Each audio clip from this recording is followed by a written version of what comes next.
Hey everybody, welcome back to Dental Unfiltered. I'm Matt Brown, and I'm here with my normal co-host, Dr. Andrew Vallo.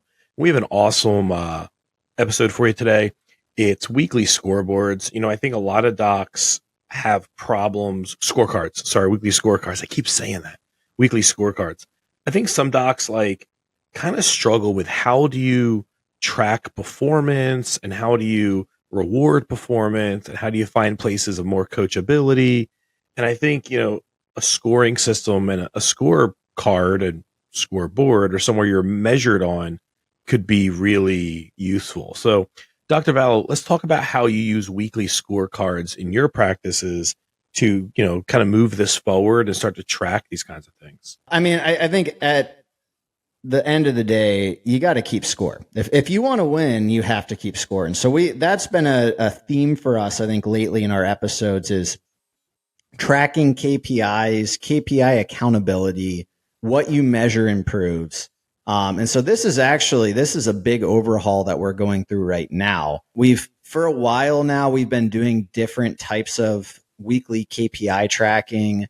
We've got some team members that track their own stats, like treatment coordinators on a daily basis. But I often like to talk about things on these podcasts when we're making this big pivotal shift, because you guys get to hear from me when I'm really in the thick of it. And that's where we're at right now is we've realized, and honestly, it would have benefited us to this a long time ago. So it's not just because, okay, now we're at 9 offices, we need to have weekly scorecards. I think it would have benefited us years ago to implement this. And I think even if you're in a standard single office setting, it can still be helpful for sure to keep score. But, once you get to multi-location, I think it's something that we've been lacking and something that you really need to do. So, what is a scorecard?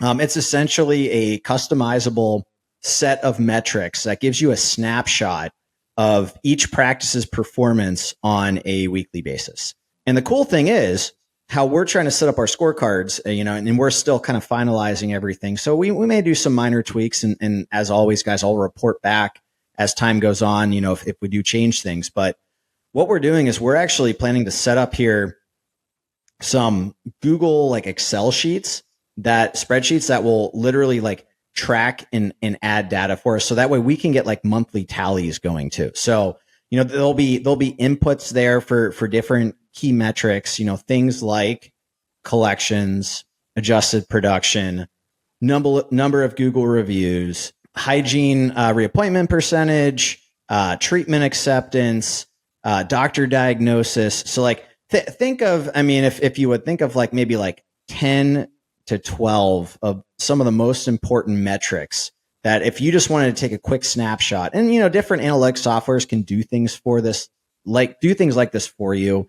They can create different scorecards. I'm not sure how customizable different ones are. There is some things we can do with Dental Intel with it, but I like to use the existing analytics software to help us create things like this. But I really like to have our own customizable things within the organization and not just rely on some of the cookie cutter stuff that's in the software. And so that's what we're doing. The cool thing is in addition to having each of the offices scorecards, we're going to have a master organizational scorecard where it puts all of the offices together. So what I can do is I can quickly look at this master scorecard and I can see these key metrics for each office for each week, and then running monthly tallies. And you can even set it up for annual tally. You don't have to stop at monthly. And the nice thing is, if you set it up correctly, a lot of the work's going to be done for you. You input certain things into the scorecard, and the spreadsheet's going to do the math to spit out other things as well. So this is a big project for us right now. This is something I'm working on. We've already had a few meetings. We've kind of have our preliminary scorecard together, but we're trying to finalize some of the details, and then we'll actually be officially rolling these out here. By the time this podcast airs, these will be rolled out for sure. So right now we're in early June. Our goal is to kind of roll out these scorecards by the middle of June here. And it's going to be really helpful for the leadership team. So that way we can see quickly that quick snapshot of how all the offices are doing on a weekly, monthly, and even annual basis. It's going to allow us to see trends. It's also going to be really helpful for the individual offices, the office managers, they're going to be able to see how their office is stacking up compared to other offices. And we're not just going to limit it to leaders. So, one of the big things we've been working on as a company is just transparency across the board. So for the vast majority of things, I want our entire organization aware of how they're doing, how they're measuring up. I recently sent an email out to our entire organization, essentially breaking down our costs for May. So, May was an expensive month. Credit card bill, and this is just our main business. Our main business credit card alone was like $447,000. So in 1 month on our main, and that's our main Huntington card for all 9 offices. We do have a couple secondary cards that had a little, $10K here or $15K there, whatever it was. We don't even have secondary cards for every office, just a few of them. And we'll put some random things on there from time to time. That doesn't count payroll. That doesn't count ACHs that we're sending to vendors for certain things. It doesn't count rent. So, I kind of broke everything down for our team. And I was like, I just want you guys to understand, yes, we're growing very well. Yes, revenue keeps increasing. Yes, we're making lots of patients happy. We're doing lots of dental treatment, but just realize like there is a cost to growth. And as we grow, things become more expensive as well. And we've got a bigger number that we've got to achieve every single month in order to have what we would consider a profitable month. So I want the team to understand that. I want them to take ownership.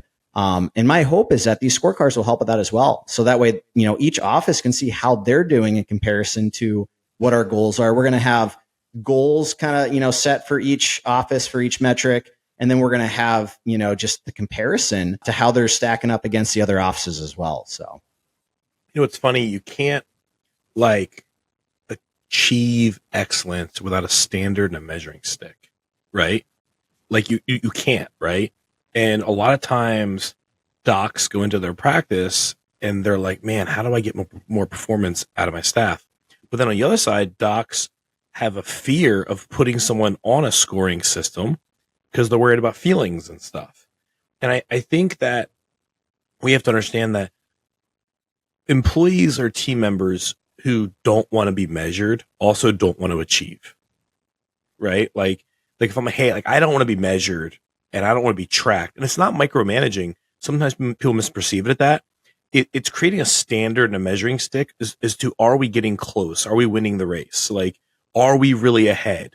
And then it becomes, what are you measuring yourself against, right? And it's just like a lot of practices just think it's throw dental professionals in a building with some chairs and drills and CBCTs and it'll happen. It might. But if you want to be amazing and you want to achieve excellence and do things that others don't, measuring yourself is a critical part of it. So you know where you're at and what you're doing. I just feel like there's a little bit of an emotional mental block to that in dental. Yeah. So I think I love what you said there, man. I want to unpack quickly a couple things. So first of all, I believe this system is the opposite of micromanaging. I think when you don't have a scoring system in place, then you are more likely to try to watch over the shoulder of your team members on every little thing that they're doing, because that's the only way you know if they're doing it right or not. So you're looking at every single, lead measure rather than checking the lag results. And so this allows us to kind of our teams know the SOPs. Our teams know what they're supposed to be doing. And while, a good score in a segment on the scorecard might not necessarily mean that they're following the SOP to the T, at the end of the day, if they're achieving great results, do we really care? Or is it really worth our energy to focus on that area? Versus if you're not keeping score and you're just checking in to make sure that, and again, there are other ways to, observe and check in. And I'm not saying that there's none of that happening, but I think it really reduces the need for that, because we're seeing, and we're not seeing the results on a quarterly basis either. So that's what I used to do. I used to, and I still have, formal meetings with each OM on a quarterly basis. And we talk about last quarter, but that's too long to go, man. If you're waiting 3 months to check on how KPIs are and talking to them, that is just, there needs to be something happening on a more consistent basis. And so that's where we're going to. And so our new regional manager is essentially going to be in charge of the scorecard. So, there's things that she is going to have the office manager's input. There's things that she's probably going to input in there. And then she is going to be the main person keeping an eye on the scorecards, checking the scorecards, as she does weekly check-ins with OMs, talking to them about their scorecard, areas that they're excelling in. Hey, what do you feel like you're doing here that's making you so successful in this area? Areas that they're struggling in, do you feel like you're doing something different in this area that's causing these struggles? So, again, by keeping score on a regular basis, it allows us to determine the areas that need attention. And it also allows us to determine the areas that are going really well and maybe to get some feedback from the team on how they're achieving the results that they are. So I think I'm honestly, it might sound kind of like geeky, but like I am really excited for these scores. I'm excited for the advanced analytics that we're going to get. I'm excited for how I believe it's going to move the needle. I'm excited for the fact that I think it's actually going to reduce micromanagement because we won't have to focus on every single area to make sure everyone's doing everything exactly right. The scorecards are going to speak for themselves as far as how processes are going. So I think where it's really good is I don't think dentists have a really good feedback loop for what's going on in the practice while they're tunnel visioned on someone's mouth with their hands busy. Like, where dentists do have a deficiency over other business owners is most business owners can remove themselves and can come up higher and look down. And in a dental practice, the owner is also the primary product and operator, right? So it's like, it becomes hard, like you always say, to work on your business when you're working in your business. I think Scorecards creates a valuable feedback loop where they can see this stuff at a different view when they have time to look at it at their own discretion. Like throughout the day, they don't have time to go check on things. You guys are moving op to op. If you're doing six-handed dentistry with so say 6 ops, 2 hygiene, 4 years, like you're moving op to op multiple times an hour. You don't have time to go check on things. With the scorecards, you have a feedback loop, at least on a broad strokes level, that you can look at when it's convenient for you. Right. Yeah. And again, I mean, so you had mentioned earlier about many business owners act on emotion. Guys, you don't want to make business decisions based on emotion.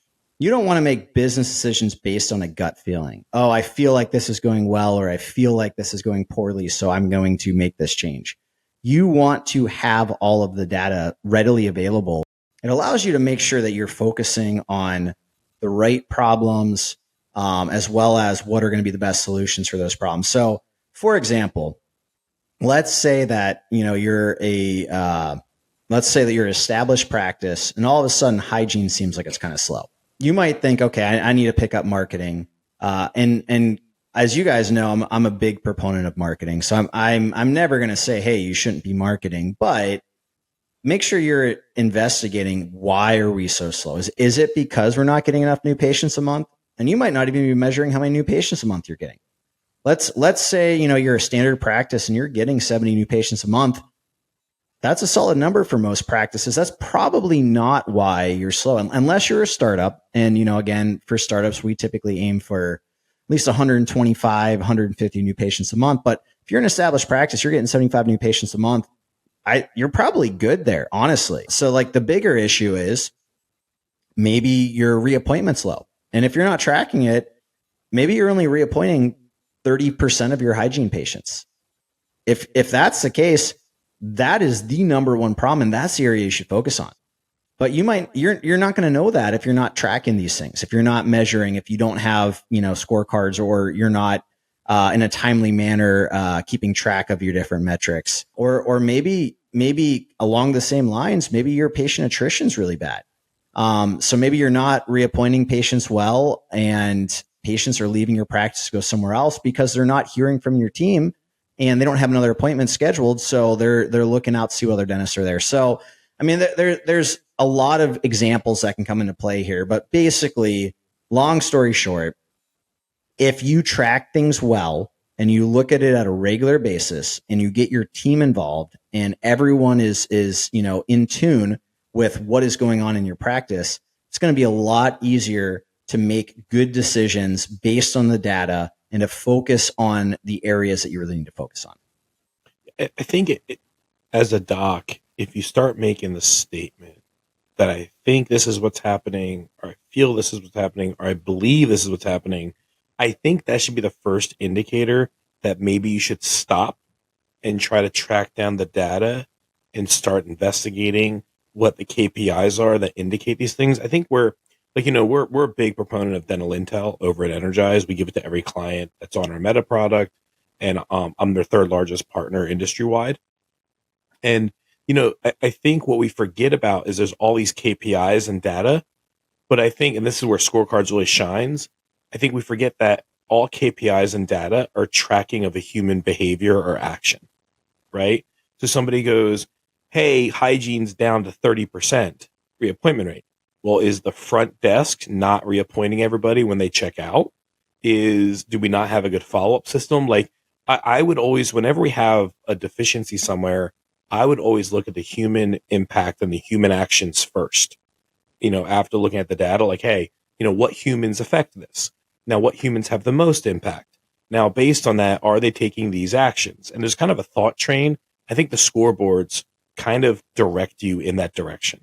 No, I think you're right for sure there, Matt. So I just want to real quick wrap up Scorecards, and I want to talk about one more thing here real quick on today's episode. This will be a little shorter one, but so the goal of the Scorecards is that every single metric that is on the Scorecards can be tracked without like our regional manager having to go to that office. So while she is going to make regular office visits to the different offices, everything that's on the scorecard should be things that she can remotely pull, remote into Open Dental, pull from dental intel, whatever it is, but she's not having to physically go to the office, to record any of this data. It's really true KPIs, true metrics like that. Now, there are some intangibles that really should also be measured as well. But those are ones that we can't as easily do remotely. So while we have, we're going to have these standard weekly scorecards with kind of running totals, running monthly totals, whatever it is. In addition to that, we're also going to have kind of scorecards for in-office visits. So that's something else that we're working on right now, kind of finalizing, but we've got our rough draft of what we want to have happen. Essentially, when she does an office visit, she's going to fill out a scorecard of that office. And, it's going to be more of those intangibles, again, that we're not seeing on these weekly scorecards. It's going to be things like the condition of the patient lounge. Like when she walks in the door, what does it look like? Is everything neat and tidy? Is it clean? Are there, just flyers everywhere? How is she greeted when she walks in? And how are other patients greeted? Basically, like how is our front office team doing when people walk in the door? Are they immediately, standing up and extending a warm greeting, or are they kind of distracted and the person walks in and is kind of, standing there looking around or whatever? Or are they just, kind of more monotone saying, hey, why don't you have a seat? We'll get to you in a second or whatever. So basically, like, how is that experience when people first walk in the practice? How are handoffs happening? So, doing some more or less eavesdropping and listening to how handoffs are happening both in treatment rooms and up front. The condition of the patient bathroom. Guys, this is something, if you don't have somebody on your team that is every single day checking on the condition of the patient bathroom, that is a huge mistake.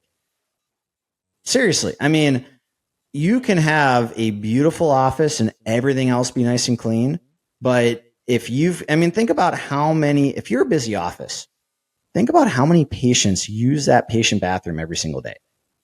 And if you're just basically relying on your cleaning company that maybe comes once a week or whatever it is to clean that bathroom, that thing can get disgusting in between those cleanings. So that should be on your like morning checklist or end of day checklist. Basically, as soon as when all patients are gone for the day or first thing in the morning before any patients get there, someone on your team needs to go in and they need to see what that bathroom looks like. And they need to, clean it if it needs to be cleaned.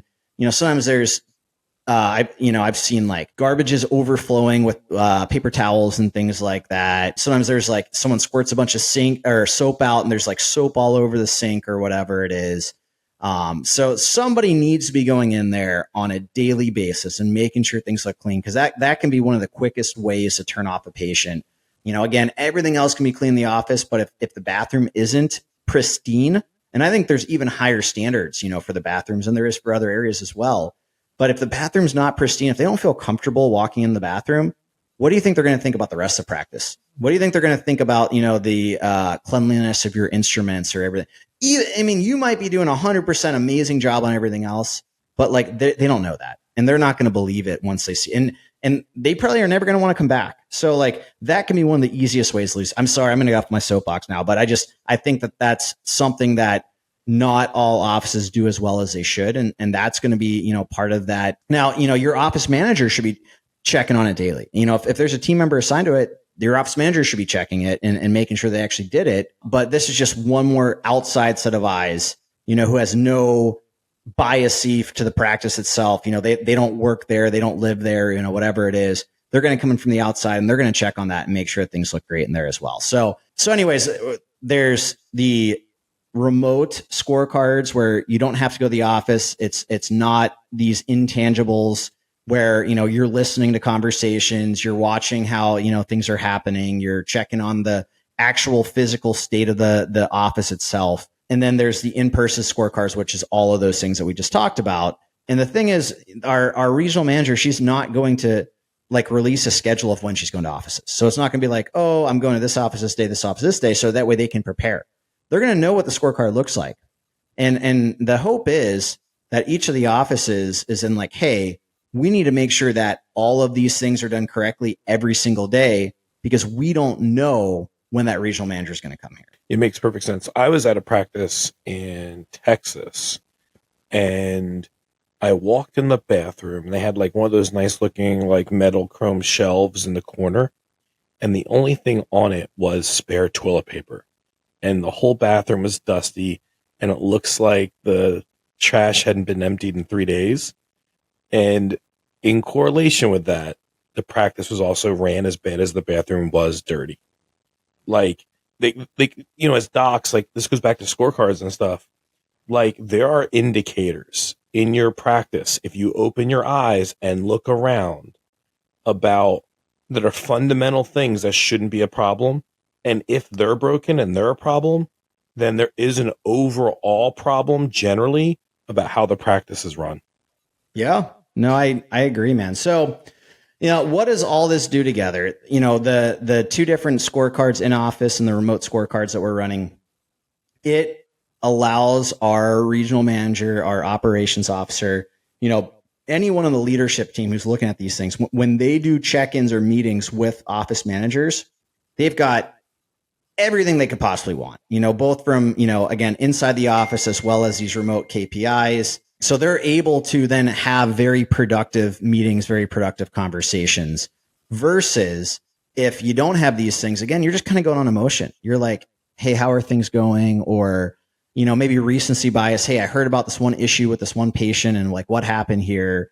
Or maybe they're just going on the very, very, very big picture metrics hey, your production is low. Okay, well, why is the production low? The scorecard should tell you why the production. So again, I think this is why it's important. It's going to create added accountability for each office without micromanaging. We're giving them the playbook. We're giving them the recipe. We're telling them what the expectations are very, very clearly. And they understand how they're going to be tested as, people look at these things and come in. But it honestly takes out some of that day-to-day micromanagement and allows them to just follow the scorecards.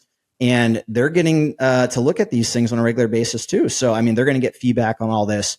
So I think it creates accountability.